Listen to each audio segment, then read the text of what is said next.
What's going on, everybody? We are here again, your boy Porkchop, with the illustrious ladies of our educational system, again, to put y'all down what's going on, because some people said they had to hear it again, they had to see it again, and you need to know the information, because school almost about to start. Right? Yeah. Right. Before we go any further, I'll let you ladies introduce yourselves and what do you do for the school system, starting with Miss Francis. All right. Good afternoon, everyone. I was going to say good morning. Good afternoon. I'm Crystal Francis, and I'm the Director of Early Learning Programs. And so I do everything 0 to 5 for Baltimore City Public Schools. Okay. Ms. Stokes. Good afternoon, everybody. I'm Katia Stokes, the Director for Student Wholeness. Student Wholeness, essentially, I'll summarize it this way. We are working under the Blueprint for Success in City Schools. That means we're focusing on social emotional learning, restorative practices, and we also have a focus on culture and climate. All right. Dr. Williams. Good afternoon. Happy Motivational Monday, everyone. My name is Dr. Tanya Williams, and I work in the Office of Attendance, Student Conduct and Attendance. So we work to make sure that students attend school, and for families that are having a difficult time, we work to provide supports to meet the barriers they are experiencing. All right. Last but not least, Miss Smothers. Hi, everybody. I'm Ms. Smothers, and I work in the Office of Enrollment, where we here do all of the enrollments for Baltimore City Schools. Wow. So listen, everybody that's watching right now, if y'all need to be friends with one of these four ladies, right? If you got a bad kid, a bad apple, you better get to know one of them to make sure they straighten them out. Now, why is childhood learning so important? Early childhood. Why is it so important? Well, I can start us off with that one. In early childhood, we're the foundation. Everything starts right here. When our students are this age, their brains are sponges. They're learning so much. They're listening to everything that they're hearing from us. They're watching us. And so we want to make sure that we're making the best possible imprint that we can for our children. So that's why we really want to make sure that we're getting kids in school, that they are learning all that they can, having great conversations with our students, reading books to them. All of that is really going to imprint on who they are when they grow up. And so we know that setting the foundation at this age is really going to set them up for success and for lifelong learning later. Now, how has it been through COVID to the pre-K kids? How are they different than us adults? So, it's different for young children. We have some kids who have experienced almost like a third of their life in this pandemic. So they have really gotten used to seeing people in masks and not actually being able to see people's faces. We have a lot of kids who were on screens a lot, but now they had to do everything on screen. So they know how to do Zoom and everything. And so what is really important that we want to come out of this pandemic with is making sure that our students feel that they are kind of loved and cared for. Especially, so many things happened in this pandemic. There was a lot of loss for families. So we want to make sure that students are always feeling supported, that they can talk to their parents if they were having some challenges. We were still able to do school even while we were in COVID. So our kids were able to log on online, and we had teachers who really kind of transformed their homes into classrooms because our teachers, really went above and beyond. So we thought that was super important because we wanted to make sure that our students continued to learn even while we weren't able to be together in person. I can truly say I appreciate, everything the school system has done, because we have actually changed our son's room. It looked more like a classroom than a bedroom. Nice. How would nap time be different from when we go back to school? Because I'm pretty sure nap time at home is different than nap time at school. Oh yes. So we don't really nap in pre-K. We'll do some quiet time. We'll do some, kind of turn the lights off so you can reset, but we don't really nap. So we want to make sure that we're getting students kind of out of those routines. Of course, they've been home for a little extra year, so I'm sure some people took some extra naps, which is totally fine. But of course, we want to kind of start to build up their stamina, because again, that's what we're doing in pre-K is we're getting them ready for what they need to be able to be ready for once they get into kindergarten. So quiet time is okay, but we're trying to lean wean off the naps a little bit. We want to make sure that we're going to bed right on time, that kids are getting that good 10 to 12 hours that we talked about last time, because for us adults, we get, like 6 or 4 or something like that. But we want to make sure our kids are getting 10 to 12 so that they're able to be ready at school and they're able to really kind of hang out with us for the whole day so that we can make sure that we're getting as much learning as we possibly can. Can I add to that, Porkchop, a bit? So when you think about the wholeness side, and we're talking about social emotional learning, Crystal talked about earlier how it was different for our students in that transition back to school. So social emotional learning, where we come in, is we're wanting to make sure that school is that joyful place. And when we focus on social emotional learning, it really is helping our students really express. So how did you just experience transitioning back to school, right? So it's giving them the language and the words to talk about it. It's also giving them the space and opportunity to really build those relationships with their teachers and their friends. So can you imagine you've spent all year on screen looking at this person, and now I'm going to transition back into the building, and the people that I used to see on the TV screen, oh my gosh, now you're here in person with me, right? So like part of that relationship building, getting used to working with each other in the classroom, how do we talk with one another? How do we share? So that's where our piece around wholeness comes in and really supporting that transition for our students back into the classroom. What about the vaccinations? Because they're too young to be vaccinated, right? So I guess a parent that's watching right now want to know how safe it is to go back to school. So it's very safe. We have been doing a lot of mitigating strategies, as we call them here at City Schools. So essentially, we wear our masks, we stay 6 feet apart. So all of those things, because we've been doing so many of them, have really made sure that we've kept our schools very, very safe, especially for students who are this age. The likelihood of COVID and all of that tends to be lower for these students. But again, our teachers are masked and gloved. They're making sure that they're following all of the safety precautions when it comes to cleaning the classrooms at meal times. So it's very safe. Like I said before, we've been doing this since November, and we have really figured out the way that we can still have kids still have fun, still come into school and enjoy themselves, but also make sure that we're keeping it really safe for them. Are you guys worried about the attendance rate of the student that stayed home, really didn't get on Zoom then, and how you're going to reintroduce that person to get back to school? Well, I guess I will take that. So what we're doing, so we realize that, as Crystal said, as Crystal mentioned, that, during the time of COVID, we had students that were very stressed. We had parents that were stressed. They were worried about COVID, about their kids' academics. So we understood that. And so coming back, what we're doing now in our office is we're starting to make calls to families. In fact, we started today to reach out to families, to re-engage them. So the call is something like, hi, we're calling to just touch base with you, to tell you about some support, some programs and camps that City Schools is offering this summer. And so we're trying to really re-engage parents back this summer in some fun programs for high school students that may have missed classes, that need credits. We're also offering summer school for them. So we're really trying to reach out to parents so that when we come back August the 30th, that everybody is on board, because we do recognize that attendance is important, that we understand, although we understand that COVID, parents were worried about that. It's time to get back in the habit of attending school. And Porkchop, you didn't ask me this, but I'm going to answer it. Attendance, going to school is a routine, as Crystal said. It's a habit. And so we've all gotten a little bit out of the habit. For those of us that were out of the habit before the pandemic, we've got a lot to make up.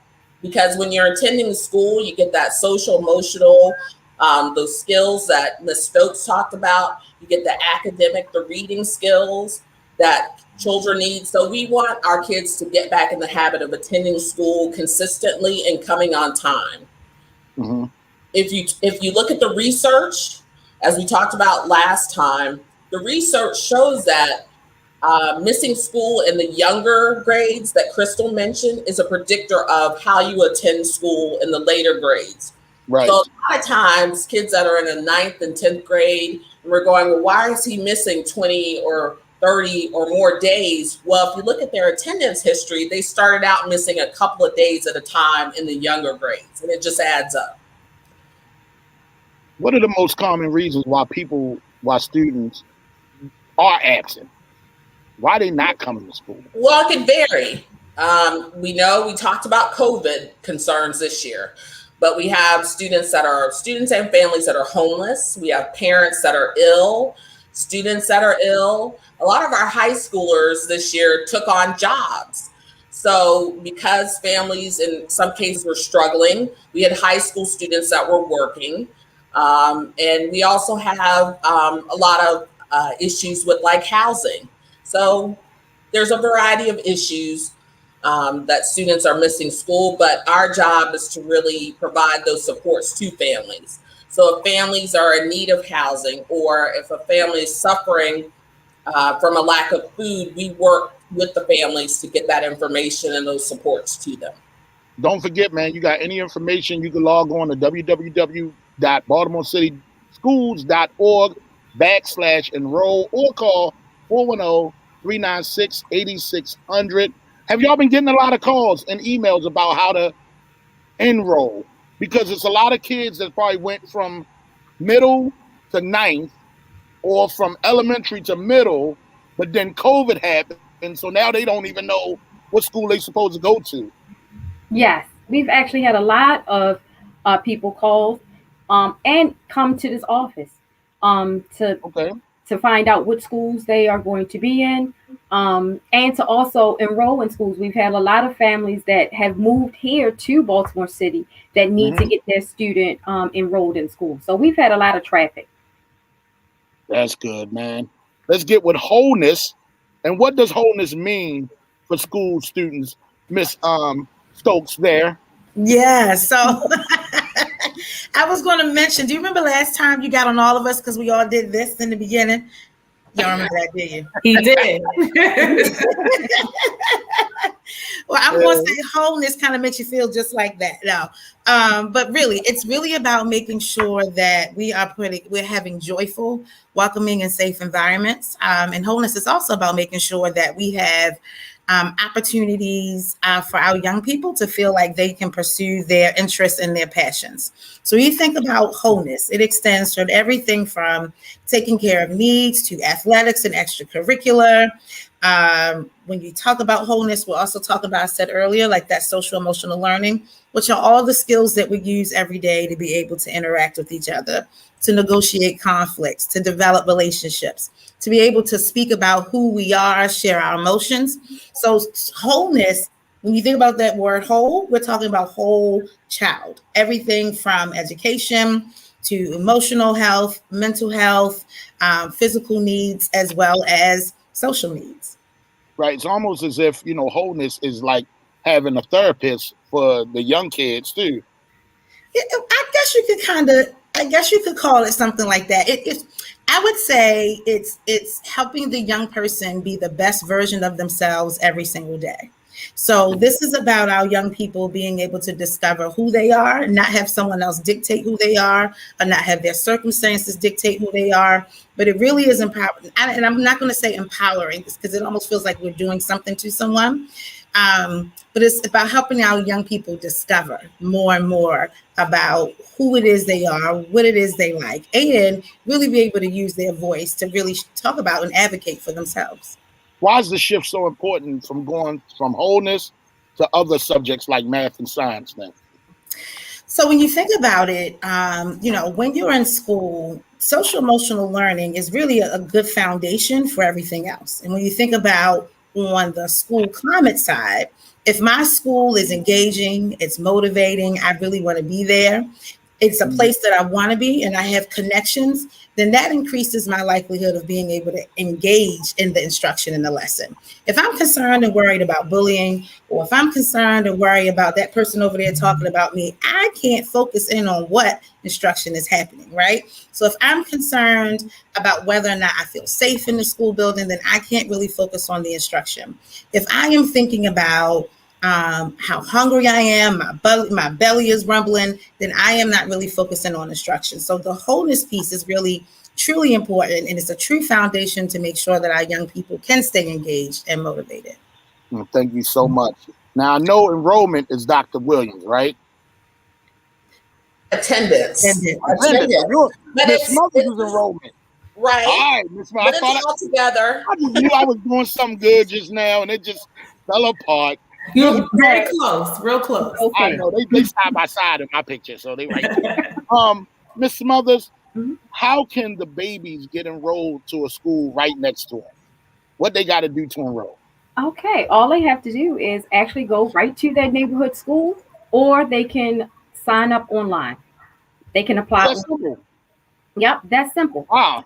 Yep. Do they need any special documents or anything? Yep, they do need certain documents. You would need to make sure you have your birth certificate, photo ID of the parent, 2 proofs of address, immunization records. So it's certain documents that you do need. All of those documents are listed on the website. Now, I have been around town. I've been in Mondawmin Mall with these flyers. I've been to museums.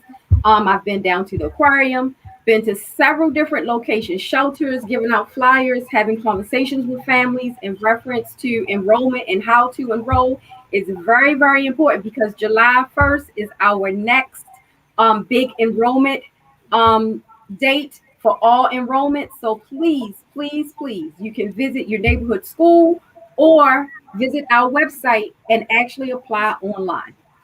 And they don't have to wait till August. They shouldn't wait till August, right? No, they shouldn't. July 1st is the next enrollment for everyone. Because I know if my mother was alive, she'd have waited for the day before school. We want to get them in early. Right. Yes. Yes. What is your best advice for everybody? Everybody gets the question. Yep. What is your best advice to give the families that they can do during the summer to get them ready for their kids to start school with a strong start? I would say get back into a routine. We know it's the summer months, so I'm not saying now you have to be rigid from sun up to sundown, but as it gets closer to school starting, get back into a routine. So start, what time do we need to go to bed? What time do we need to get up? Get your uniforms together. What else do we need to prepare for school? So this year, rather than focusing more so on COVID, let's focus on getting back to where we were, being better than ever, focus on getting back to school. We know school starts August the 30th. Getting to the enrollment office, for example, if you need, if you want to change your school or you have some questions about maybe your school placement. The most important thing I would say is that we are a welcoming team. So for parents that may have been out of school for, let's say, a year and a half, and you're kind of thinking, well, I don't want to go back. I don't know what they will say. We're all welcoming. We want you to come back. Attendance still matters, and we are here to support. That's why we are here. Right. And if you have questions, I'm sorry. Go ahead.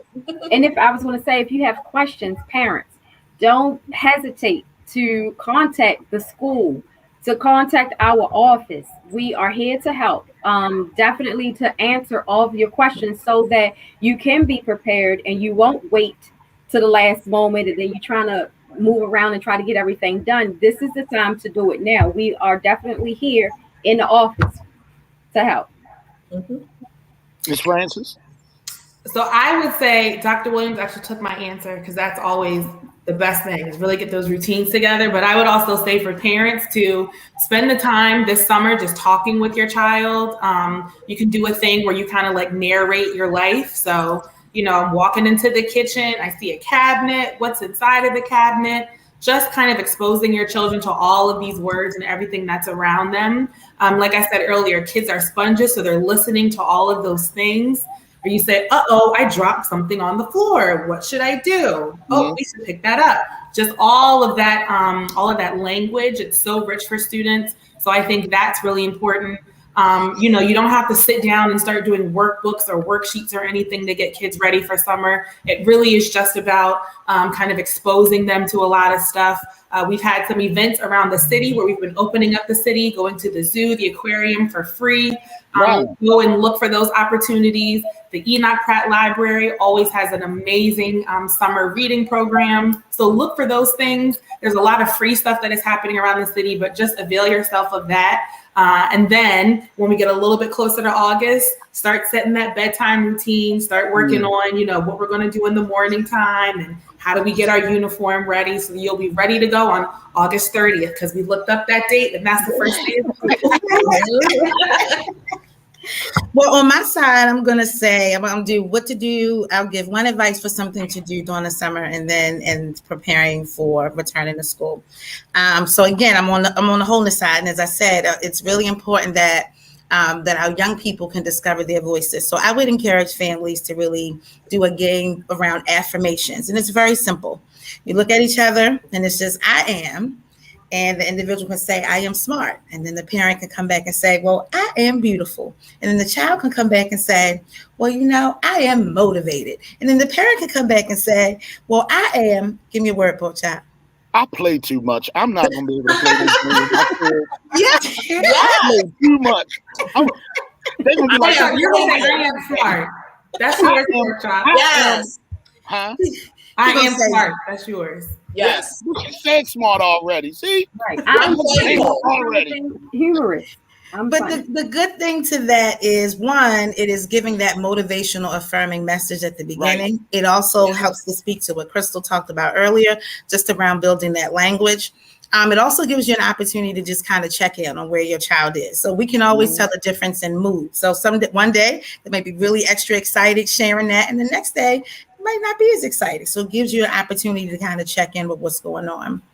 I would also say as we move closer to really talk to your child about how they're feeling about transition and going back to school. As we said earlier, they were used to getting up, being close to family, while they were doing instruction. And now this is a new shift. This is a change. You really want to check in with them to ask how they're feeling about it.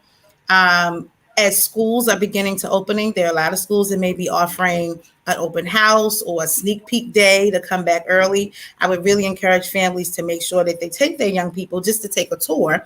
It's often nice to see where I am going, right? So that predictability is really important and gives our young people that feeling of safety and security. So the more that we can really check in with them beforehand, even maybe create a little story about what it'll be like on the first day of school. You can create a social story, like how we're going to walk to school, what we might wear, what they might experience on the first day. And then if you can give them an opportunity to take a tour, I think all those would be great things. Before I give you this last question, because it's a good one. It's not even on the paper. You made me think about it because I know parents are watching and we all went through COVID. So before I say that, don't forget BaltimoreCitySchools.org/enroll, or you can call 410. Wait a minute, I'm waiting for the number to come scroll by again. 396-8600. We all been through COVID, and this question is for all four of y'all. Can you please tell the parents that are watching and that will watch, how was it with you going through COVID? Because we all see the family, we all saw the parents and the students, but we never asked the teachers and the educators how hard it was to even teach, to get their study plan together. How was it for all four of y'all during COVID? That is a really good question. I would say it was hard as a leader because I wanted to lead my team really well through this, and it was a hard time for a lot of our staff. And we were having to make plans really quickly and rapidly because we wanted to make sure we were doing the best that we could for students. Doing pre-K online is not really a thing that has been done before. So we were really kind of trying to build it as we were going to make something that was good for kids and that could meet that need. So I think this has been a growth year. It has been a year that I have never experienced personally and professionally.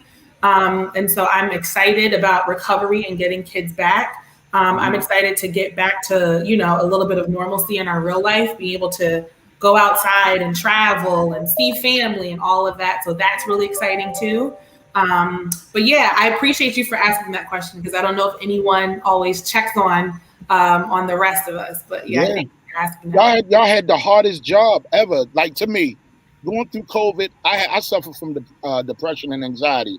So at the beginning, I was up here. I didn't know what was going on like the rest of us. I thought God was on his way back. He was going through TSA and had his staff ready. The teachers and the educators who saw the young people every day and then you didn't see them. You wasn't around them. And some point in life, I remember going to school and being a high schooler, they used to always be like, y'all not babysitters. But y'all are mothers and carers of the young people as well. When they leave home, they don't know. Some people don't know. Y'all the people they got to live through and be up to. Some of these kids stayed home starving, being in a household that didn't want them there. It was tough. So I always wanted to make sure I get that story to y'all because y'all are the queens of everything. And I just wanted to say thank y'all. But I wanted to hear all three of y'all stories. I'm sorry I went between, but I do want to see how all y'all went through. For me, it humanized me more and it made me really understand where the parents were coming from and some of the situations and things they were going through. It made me more empathetic. I'm a parent too, and so I had two children here. So for me, it was like, okay, I want them to perform. They've got to go to school because after all, I'm in the attendance office, so they can't miss. But at the same time, I need to get my work done as well. So how do I do all that? So there were times when I was just tired and at my wit's end, but then there were times when I was like, okay, we're going to get through this. So yeah, it was tough, but we made it through and it made me more empathetic to the parents. So when I would talk to parents on the phone about some of the things they were going through about why the kids were not attending school, I understood it a lot more. So that the supports weren't just surface supports that I offered, they were real supports. And we spent more time talking to parents and hearing them. So I just want to say thank the parents for that opportunity. And of course, all my coworkers, because we all talk to each other more. Right. Yeah. It was definitely, for me, a difficult period with having a high schooler and me actually being I recovered from it, but I was definitely afraid, very scared. It actually made me become a little bit more introverted. And I was never an outgoing person, but it definitely closed me in more, like I'm definitely afraid. And I had to come out of that because I had to come back to work. And it was just, wow, I have to come back. I have to be supportive. So in the midst of me going through what I went through, I had to also like tell myself, girl, come on, get it together because you have to go back to work and be supportive for families. So it was definitely difficult. I will say it was a difficult process, but I'm so happy that I have been able to, reconnect, restore, and reimagine with Baltimore City Schools. All three, baby. Yeah. Miss Stokes, give it to me. Man, Chop, this was a difficult time. I'll say that I am not a parent, and I didn't live with a lot of family. So in a situation where you're already isolated, you felt even more isolated and separated, and it was really tough, really not having people around you to really connect with, talk to you often. You know, it felt very different from coming to work every single day or being able to get up and go see my grandfather who's 94 years old. You know, like that, you missed all of those close contacts all the time. And so it was a feeling of isolation that almost kind of really drove me more deeper into my work. So I was that person that kind of worried and thought about the young people who didn't have that same safety of coming to school every day. So on our side, it was, how do we create? We were constantly recreating. I don't think I've recreated as much in my lifetime. I think, felt like we reinvented education like 3 times in 1 year.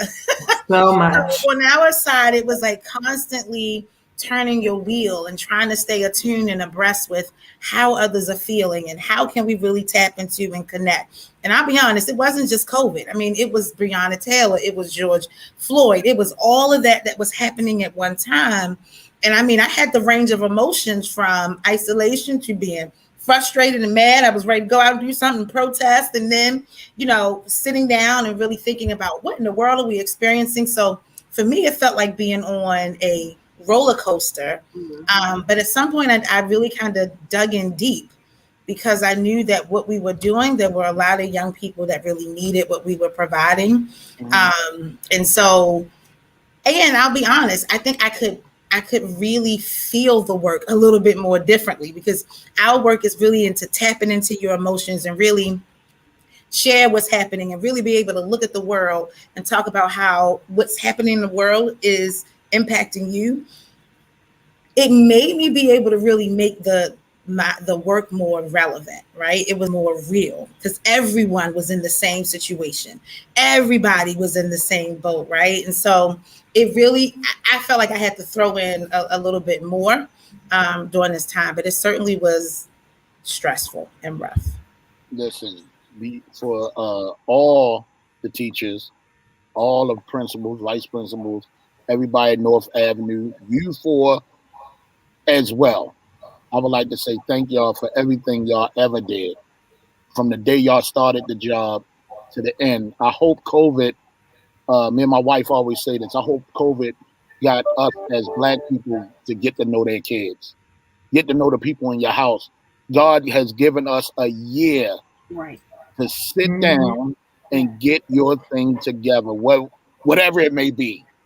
Get down there, sit and get to know your kids. So when August 30th come, you know who you're dealing with. You know your child.